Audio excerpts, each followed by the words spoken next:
Gloria a Dios. Dios les bendiga, hermanos, en esta preciosa hora. Un privilegio poder una vez más compartir la palabra de Dios. Así que les voy a pedir que abramos la Biblia y leamos en San Juan capítulo 3 y versículo 5. La palabra de Dios nos dice de la siguiente manera.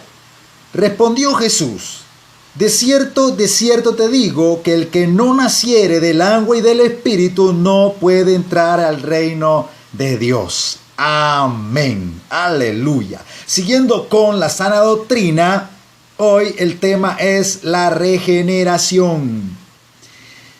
¿Qué es la regeneración? O también se le llama nuevo nacimiento. Es el acto creador de Dios por medio del cual otorga al hombre una naturaleza espiritual. La regeneración es necesaria a causa de la corrupción del hombre, el cual está muerto espiritualmente. La palabra de Dios en Efesios capítulo 2 y versículo 1 dice la Escritura: y Él os dio vida a vosotros cuando estabais muertos en delitos y pecados. Amén. Por estar en ese estado, no puede el ser humano recibir o percibir las cosas de Dios y no puede entrar al reino de Dios. Por eso es que en 1 Corintios capítulo 2 y versículo 14 la Escritura dice: pero el hombre natural no percibe las cosas que son del Espíritu de Dios, porque para él son locura y no las puede entender porque se han de discernir espiritualmente. Amén. San Juan capítulo 3 y versículo 3 dice la Escritura: respondió Jesús y le dijo: de cierto te digo que el que no naciere de nuevo no puede ver el reino de Dios. Aleluya. En la regeneración, Dios crea en el hombre una nueva naturaleza por medio de la combinación poderosa de su Espíritu Santo y de su palabra. San Juan capítulo 1 y versículos 12 y 13, la Escritura dice: mas a todos los que le recibieron, a los que creen en su nombre, le dio potestad de ser hechos hijos de Dios, los cuales no son engendrados de sangre, ni de voluntad de carne, ni de voluntad de varón, sino de Dios. Aleluya. Santiago capítulo 1 y versículo 18. Dice la Escritura: Él de su voluntad nos hizo nacer por la palabra de verdad para que seamos primicia de sus criaturas. Gloria a Dios. Mire qué preciosa palabra. Primera de Pedro capítulo 1 y versículo 23 dice la Escritura: siendo renacidos, no de simiente corruptible, sino de incorruptible por la palabra de Dios, que vive y permanece para siempre. Esa palabra que tiene poder. Gloria a Dios. Cuando Dios otorga la gracia del nuevo nacimiento a una persona, esta recibe una naturaleza nueva por la que puede elevarse en la búsqueda de lo santo. Segunda de Pedro capítulo 1 y versículo 4, dice la Escritura: por medio de las cuales nos ha dado preciosas y grandísimas promesas, para que por ellas llegaseis a ser participantes de la naturaleza divina, habiendo huido de la corrupción que hay en el mundo a causa de la concupiscencia. Amén.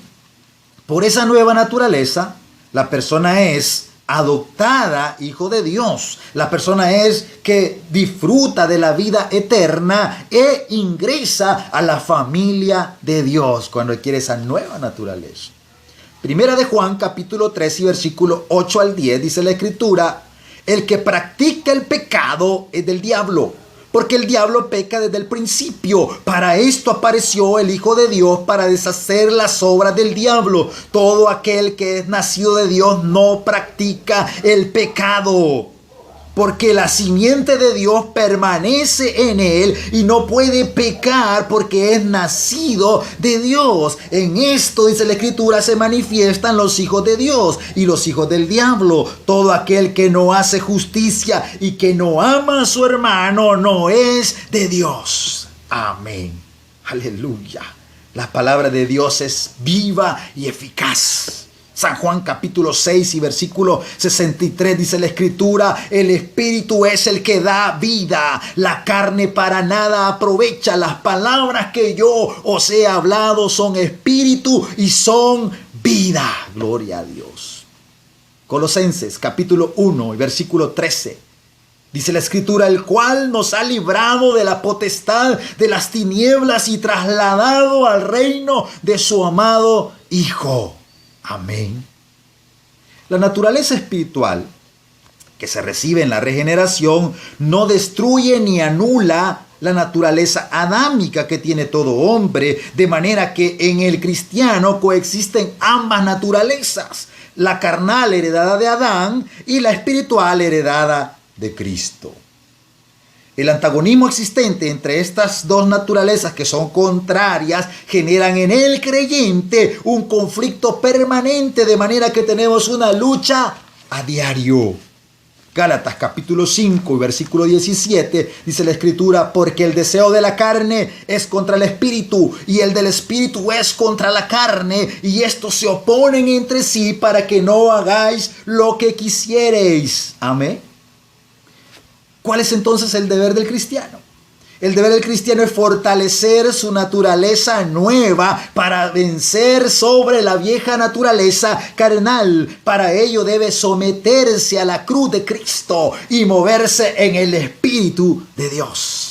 Gálatas capítulo 5, versículos 24 y 25 dice la escritura: pero los que son de Cristo han crucificado la carne con sus pasiones y deseos. Si vivimos por el Espíritu, andemos también por el Espíritu. Amén.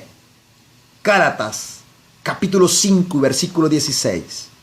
Digo pues, dice la escritura, andad en el Espíritu y no satisfagáis los deseos de la carne. Tú que me escuchas, tú que me ves por medio de este video, déjame decirte: te es necesario nacer de nuevo en Cristo Jesús. Como el Señor le dijo a Nicodemo, Él nos hace nuevas criaturas. Somos lavados con el poder de su sangre preciosa. Ven a Cristo. Tendrás con Él un encuentro personal con el Rey de Reyes y Señor de Señores. Escapa por tu vida. Recibe al Señor como Salvador de tu vida. Y tu hermano, hermana, que ha sido comprado a precio de sangre del Cordero de Dios que quita el pecado del mundo, Él nos dice que debemos andar en el Espíritu. Gloria a Dios por la preciosa palabra. Que Dios les bendiga a todos. Amén.